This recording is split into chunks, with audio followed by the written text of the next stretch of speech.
मेरा एक सपना है कि इस देश की पॉलिटिक्स में एजुकेशन एक बड़ा मुद्दा बने। इस देश की सोच में एजुकेशन एक बड़ा मुद्दा बने। मैं एक ऐसे दिन का सपना देख रहा हूं कि हमने बड़े बड़े तरह के इलेक्शन देखे हैं। हम आ गए तो गरीबी हटा देंगे, हम हटा गए तो हिंदुओं को राज दे देंगे, हम आ गए तो मुसलमानों को राज दे देंगे, हम आ गए तो सिख इनका ये कर देंगे, उनका ये कर देंगे। हमने अलग अलग तरीके के अलग अलग रीजनल विजावी नेशनल इलेक्शंस में अलग अलग मुद्दे देखे हैं। मैं चाहता हूं कि इस देश में इस बात पर डिबेट हो और पॉलिटिकल पार्टीज आके खड़ी हों और कहें कि अगर हम आ गए तो हम एजुकेशन को यहां लाके खड़ा करेंगे। आज बंदूकें सिर्फ भारत पाकिस्तान बॉर्डर पे नहीं तनी हुई है, AK-47 घर घर में तनी हुई है, क्योंकि हमने वहां मेहनत नहीं की। और फिर हम कहते हैं इंसान ऐसा होता चला जा रहा है। पूरे के पूरे स्कूल सिस्टम को एक नए सिरे से देखने की जरूरत है। जहां हम बहुत अच्छा डिलीवर कर पा रहे हैं, वहां हम अच्छी टीचिंग कर पा रहे हैं, अच्छा लर्निंग अभी नहीं है। लर्निंग नहीं है, उसका प्रमाण है कि किसी भी पढ़े लिखे आदमी के बारे में आप गारंटी नहीं ले पाएंगे कि आदमी जब सड़क पे गाड़ी चलाएगा तो ट्रैफिक रूल्स का वायलेशन नहीं करेगा। ये सोसाइटी वो कंटेंट मांग रही है आज कि साहब हमने 2.5 साल का अपना बच्चा आपको दिया, आपको उसको फिजिक्स पढ़ाना है फिजिक्स पढ़ाइए, केमिस्ट्री पढ़ाना है केमिस्ट्री पढ़ाइए, लेकिन जब वापस दें तो एक अच्छा स्किल्ड आदमी भी हो, लेकिन एक आदमी भी अच्छा हो। उसमें अभी हम फेल हैं। क्या कर रहे हैं हम लोग?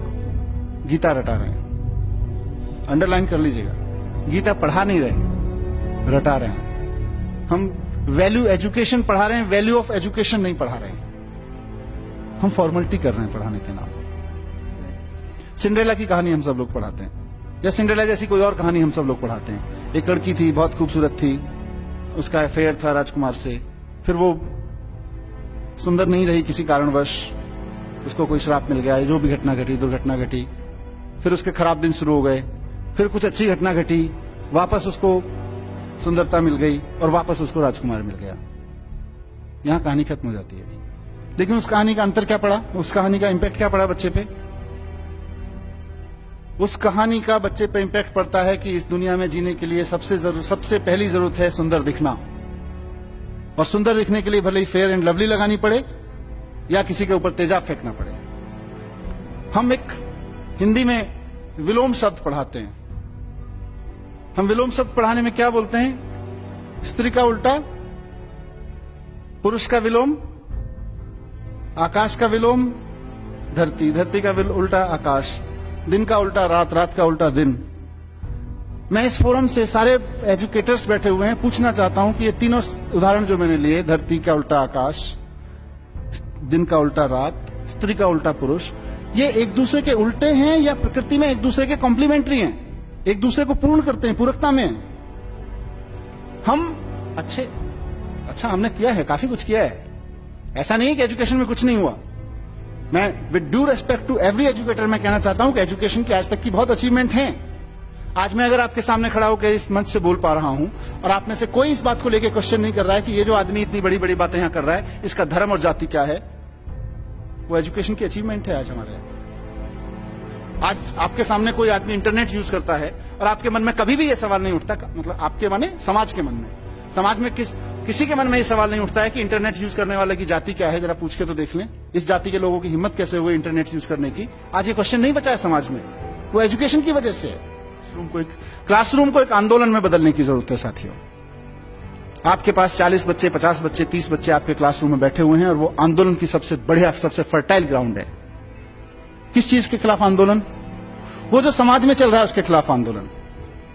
समाज में धर्म के झगड़े चल रहे हैं, हमको क्लासरूम में बैठ के सेटल करना पड़ेगा कि ये बच्चा जब जाए तो उन धार्मिक झगड़ों में शामिल ना हो पाए। इवन को इन्फ्लुएंस भी करने की कोशिश करे तो उसको क्लैरिटी है।